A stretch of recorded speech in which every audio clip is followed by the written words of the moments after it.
Bendito sea el Señor. Génesis capítulo 41. Aleluya.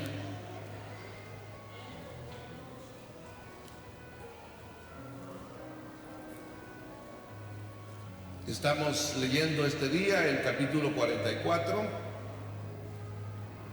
Estamos leyendo el libro de Génesis, todavía lo llevamos esta semana antes de llegar al capítulo 50. Hemos estado hablando acerca de la vida de José. Así que estamos en el capítulo 41. Quiero que leamos del versículo 39 al 44 y quiero hablarles acerca de la exaltación de José. Gloria a Dios. Vamos a la palabra del Señor. Leemos en el nombre del Padre, del Hijo y del Espíritu Santo.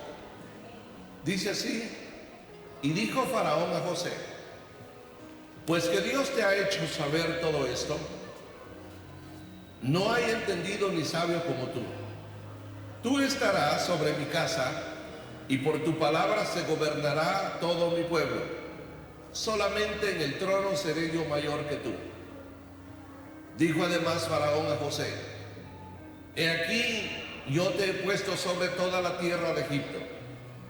Entonces Faraón quitó su anillo de su mano y lo puso en la mano de José y lo hizo vestir de ropas de lino finísimo y puso un collar de oro en su cuello. Y lo hizo subir en su segundo carro y pregonaron delante de él: doblad la rodilla. Y lo puso sobre toda la tierra de Egipto. Y dijo Faraón a José: yo soy Faraón, y sin ti ninguno alzará su mano ni su pie en toda la tierra de Egipto. Aleluya. Gloria a Dios. ¿Cuántos se gozan cuando alguien va para arriba? Cuando alguien es exaltado, cuando alguien recibe honores y recibe bendiciones. Yo creo que debemos gozarnos cuando Dios bendice a otros, porque así dice la palabra de Dios: el amor se goza, no se goza en la injusticia, sino se goza en la justicia. Gloria a Dios. Como ven ustedes, como ven hermanos, el jueves oímos un mensaje preciosísimo sobre 6 similitudes hermosas entre José y el Mesías. Maravilloso. Desde el rechazo de sus hermanos hasta la exaltación. 6 similitudes, 6 semejanzas entre José y el Mesías. Por eso, José es el personaje más grande, aparte de Moisés, aparte de Abraham, en cuanto a figuras mesiánicas, en cuanto a figuras del Mesías, de Cristo. José es el personaje más grande del Antiguo Testamento. Ayer estudiamos aquí en el ayuno sobre el olvido del copero, cómo José le suplicó que cuando estuviera ante el faraón se acordara de él y hablara por él. Pero el ingrato se olvidó de José. Pasaron 2 años hasta que se acordó que allá en la cárcel se había quedado una persona que estaba encarcelada injustamente. Hablamos acerca de que los olvidos también son parte del plan de Dios. Cuando alguien se olvida darnos las gracias, cuando alguien se olvida de ser agradecido por correspondernos al bien que le hicimos, también eso está en el plan de Dios. Increíble, pero así es. Muy bien. Así que en esta mañana meditemos sobre José nuevamente.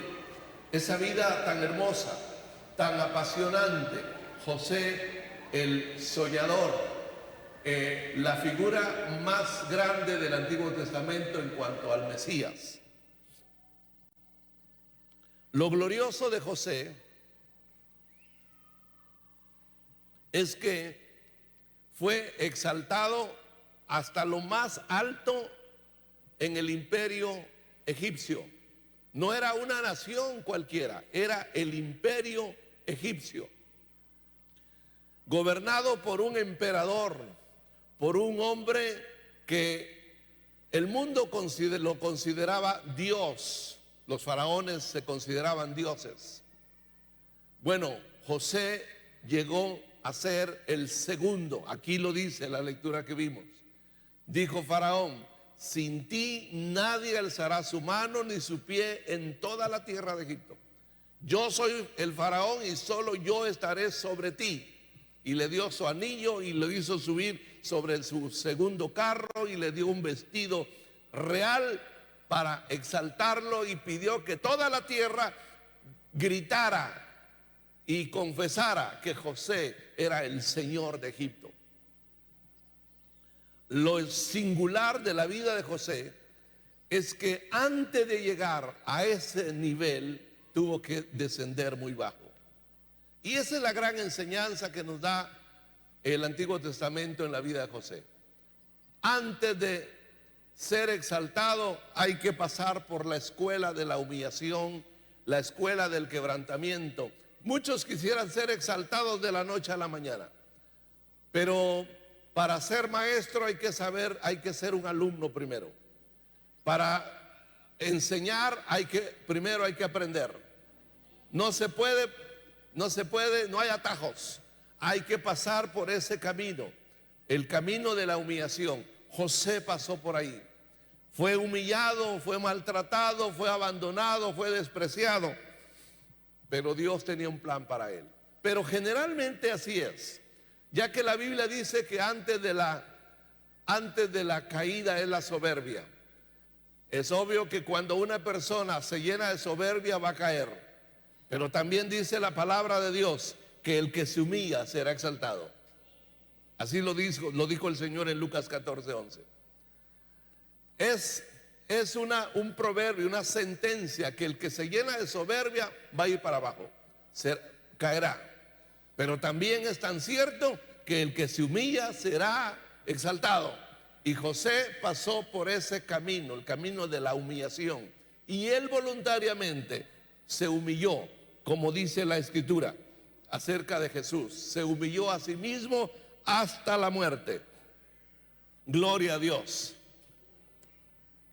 Entonces, leer la Biblia en esta parte de Génesis, del capítulo 40 al 50, es apasionante.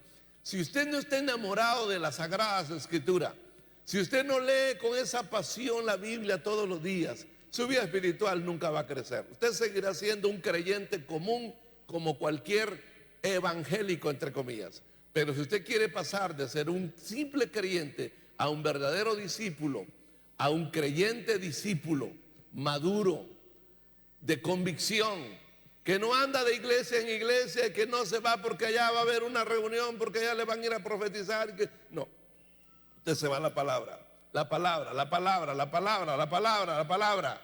Esto es lo que necesitamos hoy en día, tener una gran convicción en la palabra de Dios. Y esto no se logra si leemos la Biblia cada 8 cuando venimos al culto.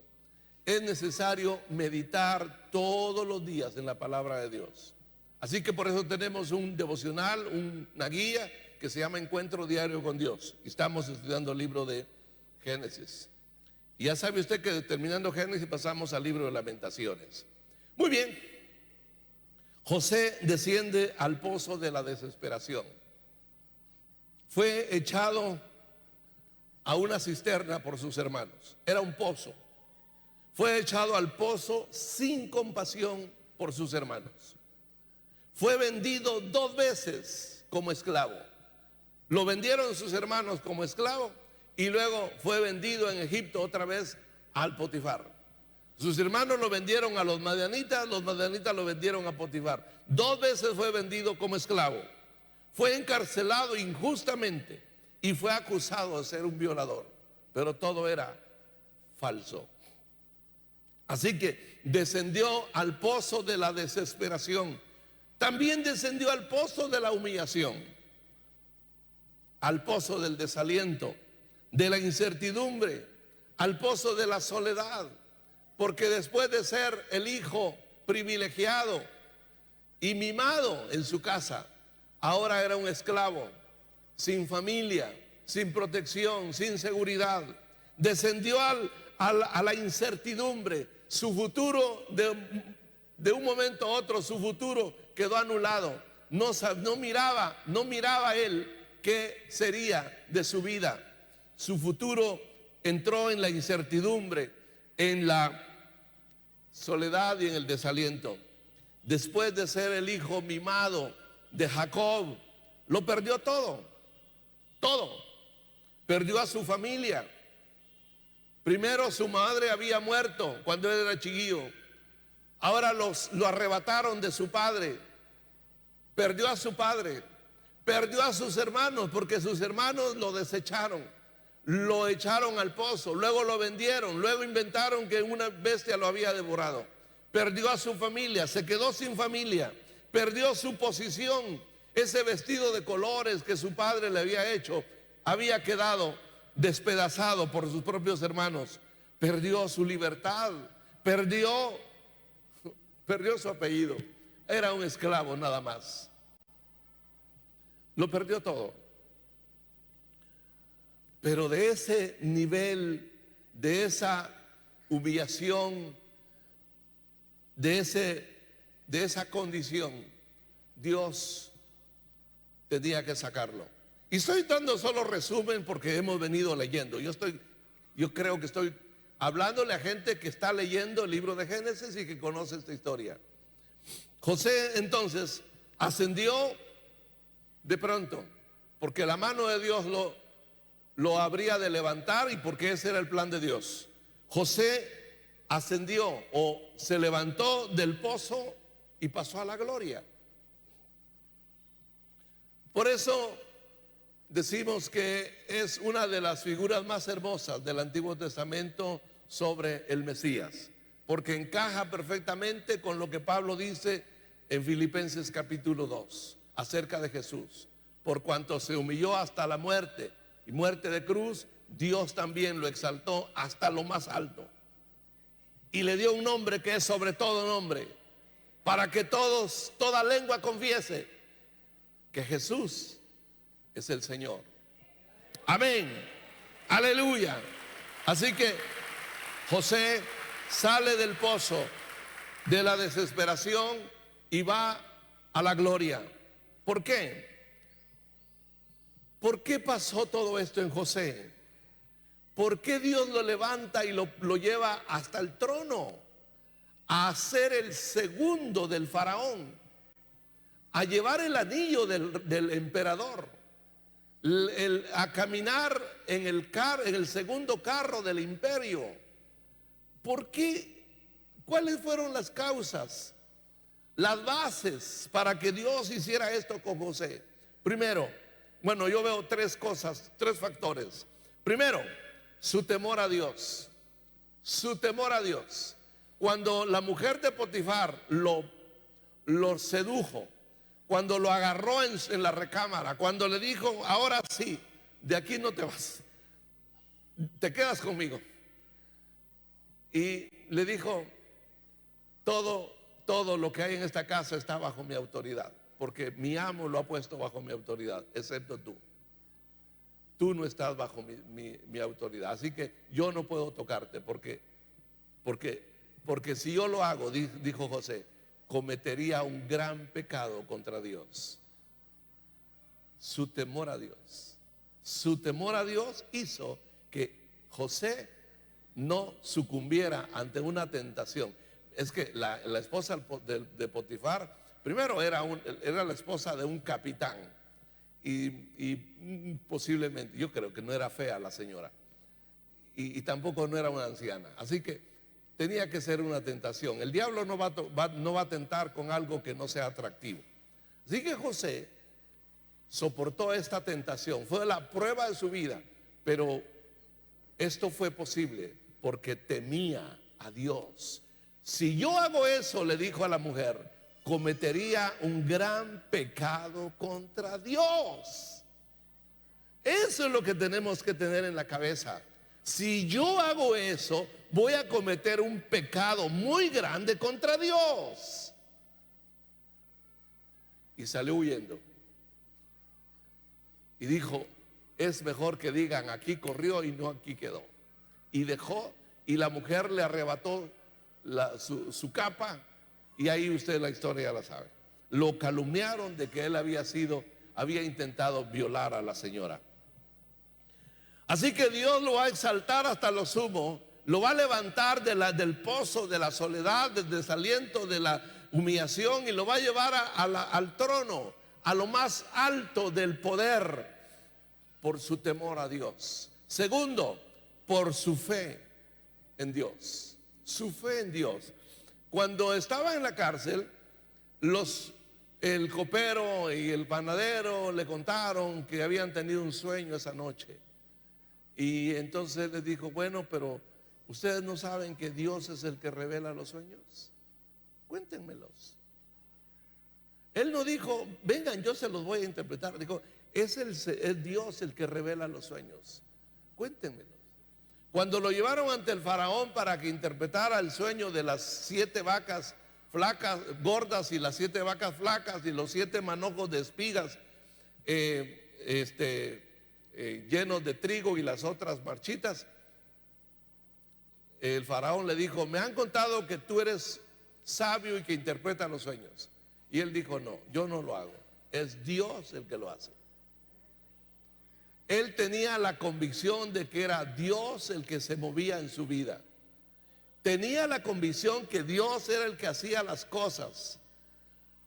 Y si a él le había ido bien hasta ese momento, porque le fue bien en la casa de Potifar, le fue bien en la cárcel, y ahora le iba a ir mejor. Él sabía que todo era porque Dios estaba con él. Dios se estaba moviendo. Dios es el que lo hace, decía José. Su fe estaba en Dios. Su fe estaba en Dios, y su fe fue inclaudicable. Yo estoy seguro que a José le inculcaron la fe de Abraham. Yo supongo que Jacob le contó cientos de veces el llamamiento de Dios, el llamamiento de Abraham. Yo creo que le contó mucho acerca de su abuelo, de su bisabuelo Abraham. Y la fe de Abraham estaba en la fe de José. Y en tercer lugar, Dios lo habría de exaltar por su actitud frente a las dificultades. La actitud determina el éxito o el fracaso en muchas ocasiones. El éxito o el fracaso depende de la actitud que asumimos. Actitud es la postura que asumimos frente a las circunstancias o situaciones diversas. Es esa postura, es ese comportamiento que asumimos cuando pasa algo. Eso se llama actitud. Hay infinidad de razones para asumir actitudes negativas, para asumir actitudes de amargura, de resentimiento. Hay muchas. Hemos oído estas frases muchas veces: le ayudé y me pagó mal. Hemos oído frases como esta: mi mejor amigo me traicionó. O frases como esta: mi padre me abandonó. O como esta: mi hermano no me ayudó. O mi jefe me humilló. O mi maestro se burló de mí. O posiblemente el pastor me ignoró. Estas experiencias, ¿qué producen? Si la persona no tiene carácter, voy a usar una palabra, una palabra que se usa hoy mucho en las empresas. Si la persona no tiene carácter proactivo, si es una persona reactiva, entonces estas experiencias lo van a llevar o van a producir en él amargura y resentimientos. ¿Quién no se amarga? ¿Quién no entra? ¿Quién no cae en una actitud de resentimiento ante todas estas experiencias dolorosas? Me pagaron mal, me dejaron solo, me traicionaron, me humillaron, se burlaron de mí, se burló de mí, me pasaron por alto, pusieron a otro y otro que no tenía que estar ahí y me ignoraron a mí.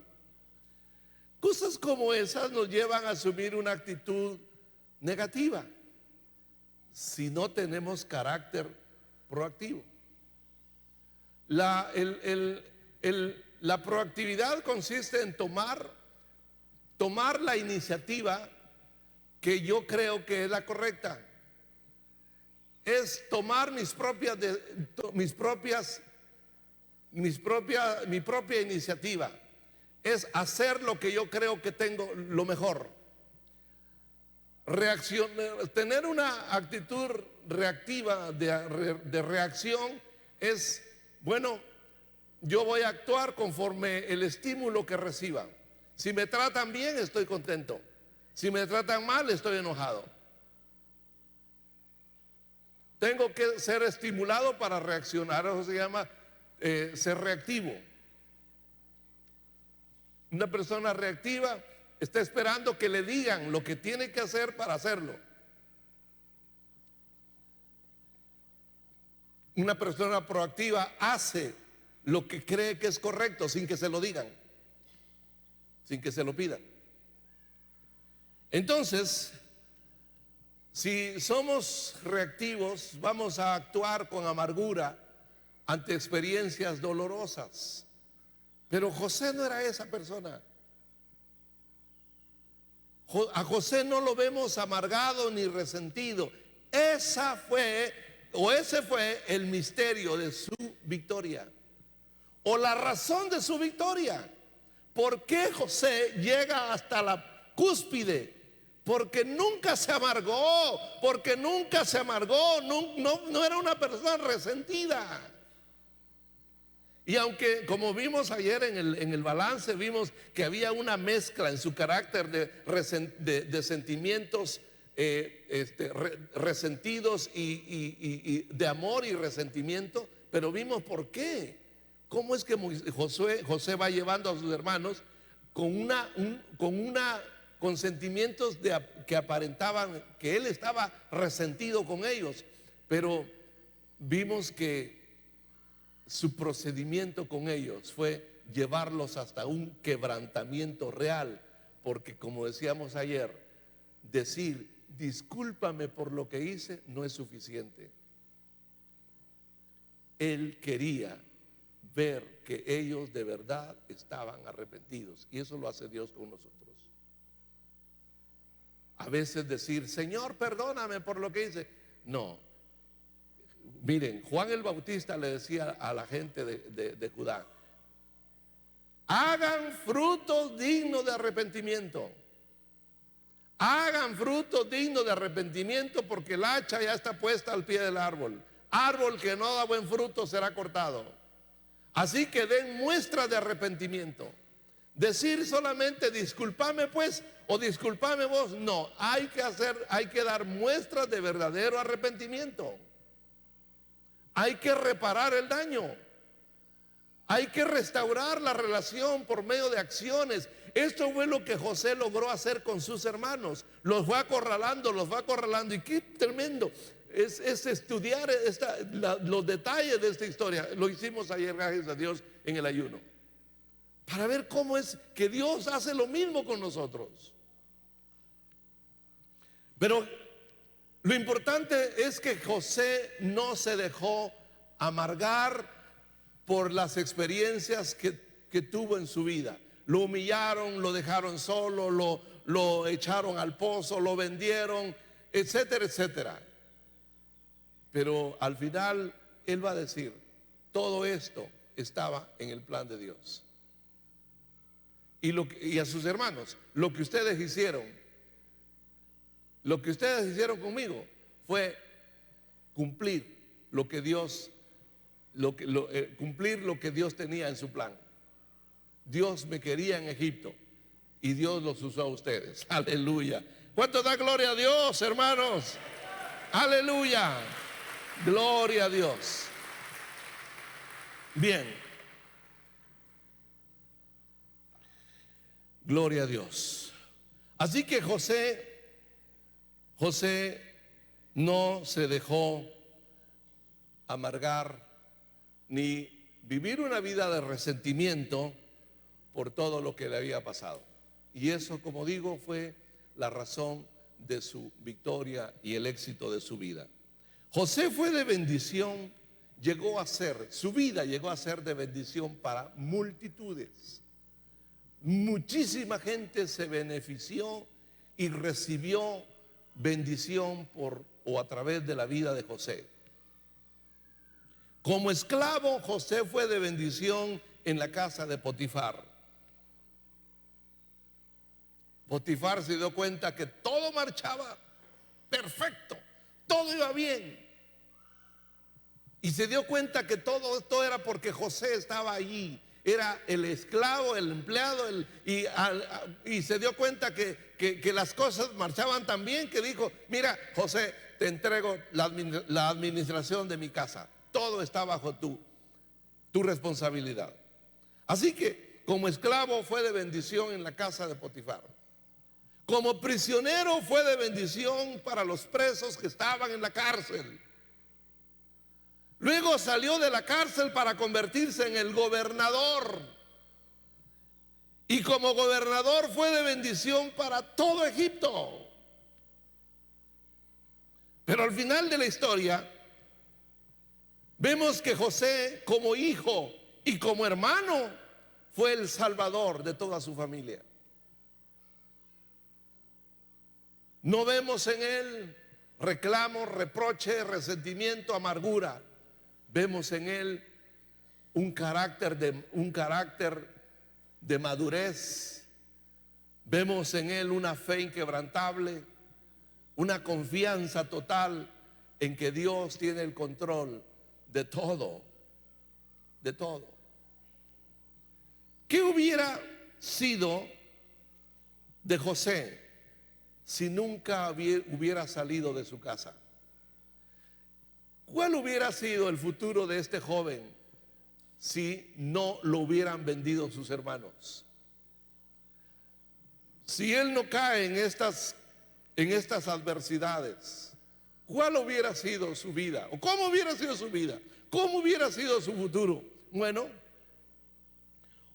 él hubiera sido siempre el hijo mimado y consentido de papá. Ahí está el muchachón, la muchachona. Ya tiene muchos años, pero no sale de casa porque es el hijo, la hija consentida, mimada. No sale de casa, no se va. Ay, pobrecito, pobrecita, ¿cómo se va a ir de casa? Pues eso hubiera sido con José. Él hubiera sido el niño mimado y consentido de Jacob, y eso hubiera sido todo. Y la vida de José no hubiera trascendido. Nada trascendental hubiera ocurrido en su vida. Nada. Él no hubiera dejado huellas. No sabríamos nada de él. ¿Por qué? Pues porque fue un hijo más. Un hijo más, un hijo consentido más de una familia, de un padre alcahuete. Punto. De esos hay montones. Nadie quiere saber de ellos. Pero José dejó huellas. La vida de José es trascendental. Su vida no hubiera sido de bendición para nadie si él no pasa por estas adversidades. Si él no hubiera pasado por todas estas adversidades, él hubiera vivido feliz y cómodo, confortable en su casa. No le hacía falta nada. Ahí lo tenía todo. Y así hubiera pasado su vida. Pero sus experiencias dolorosas lo hicieron apto para gobernar y salvar a su familia.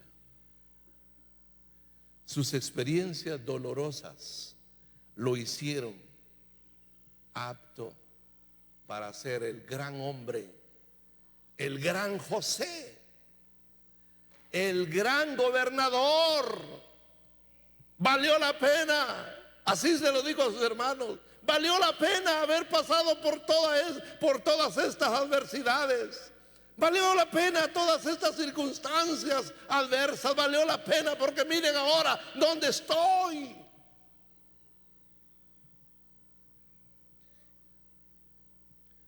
Esas experiencias dolorosas lo convirtieron en el gran gobernador y en el gran salvador de su familia. Escúcheme, por favor, así trabaja Dios.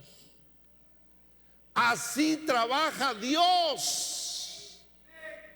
¿Cuántos dan gloria a Dios?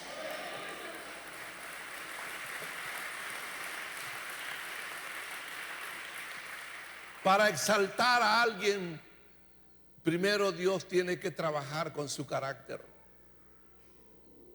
No es de la noche a la mañana que se forjan los grandes hombres o las grandes mujeres.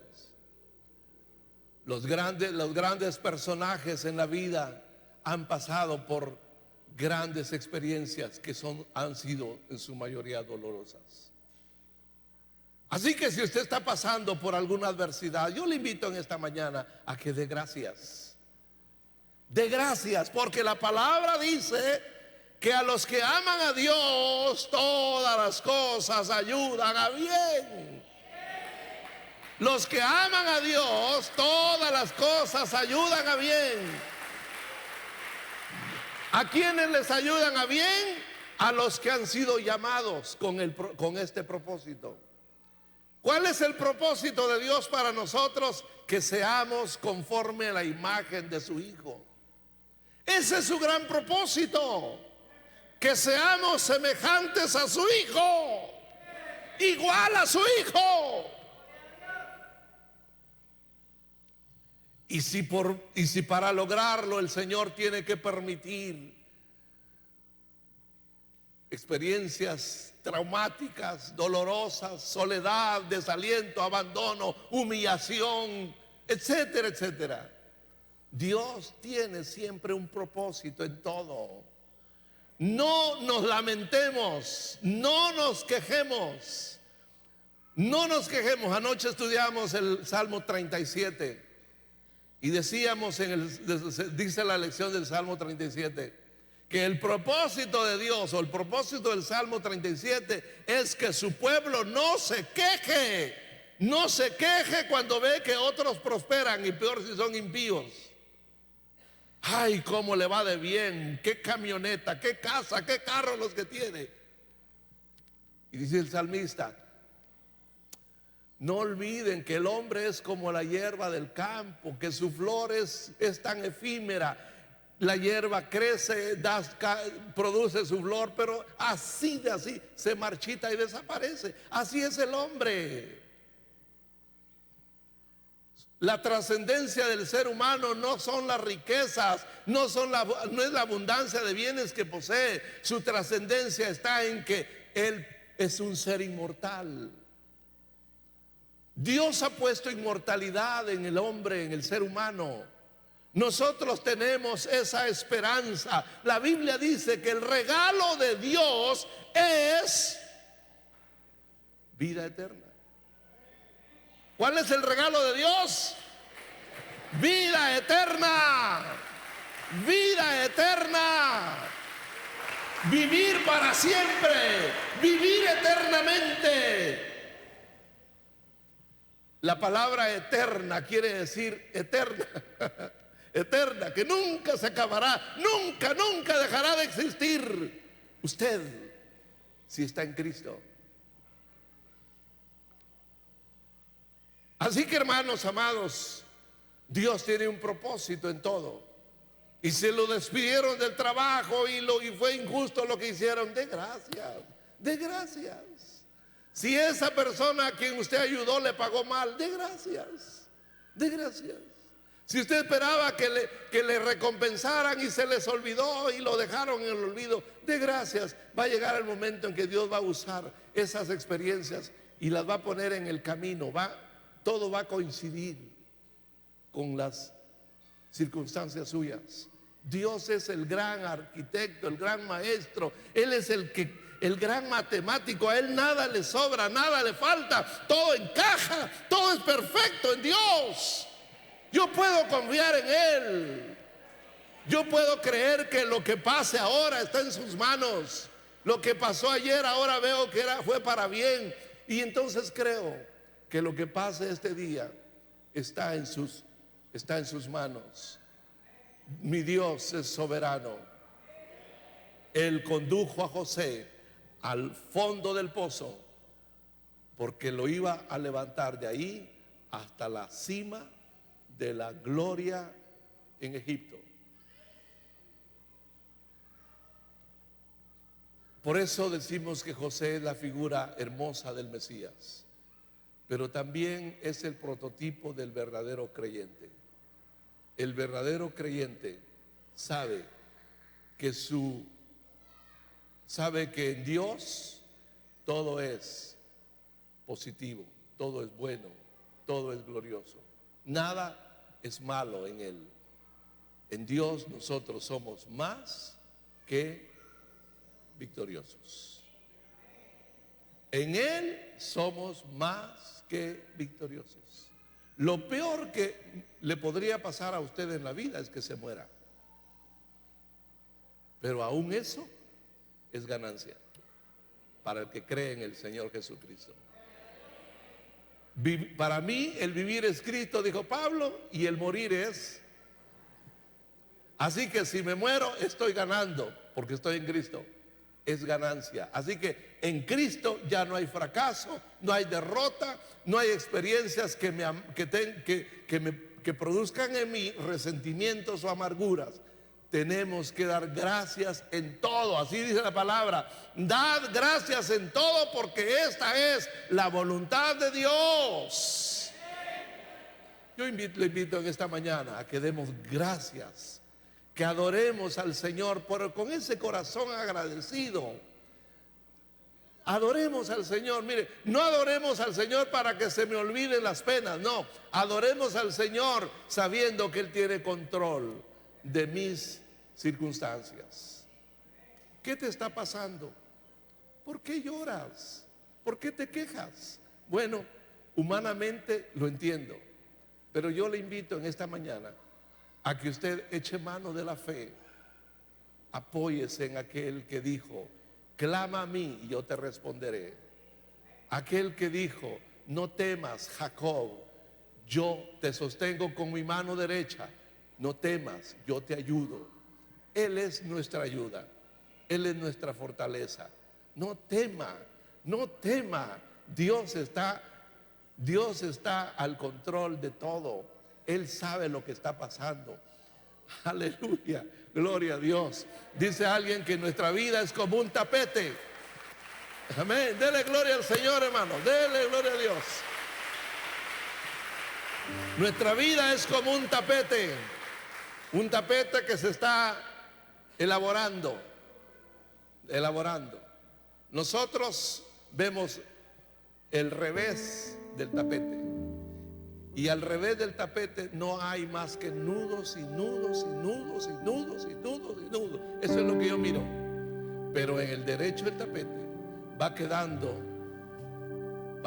plasmada una imagen, una figura preciosa.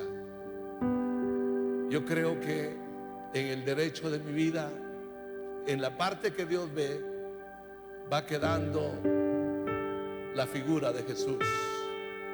Él se está formando en nosotros. La imagen de Cristo se está formando en nosotros día a día. Por eso tenemos que aprender a dar gracias. Todo en Dios es bueno. Y a los que aman a Dios, todas las cosas ayudan a bien. Vamos a estar de pie esta mañana. Vamos a glorificar al Señor. Aleluya, aleluya. Tal vez usted no entiende lo que está pasando, no entiende lo que le pasó. ¿Cómo es posible? ¿Cómo es posible que a mí me pase eso? Otros tienen y yo no tengo. Otros no lo merecen y tienen lo que yo creo que merezco. Hay cosas que nunca las vamos a entender, pero caminemos por fe. José, yo creo que José no entendía. En un momento dado no entendió o no entendía lo que le estaba sucediendo, pero se aferró a su Dios, al temor a Dios y a su fe en Él. Y ahí tenemos la historia de un hombre que pasó del pozo de la desesperación a la cúspide de la gloria de Egipto. Yo quiero invitarle a cantar. Cante conmigo. Cantemos con convicción. Dios es bueno. Dios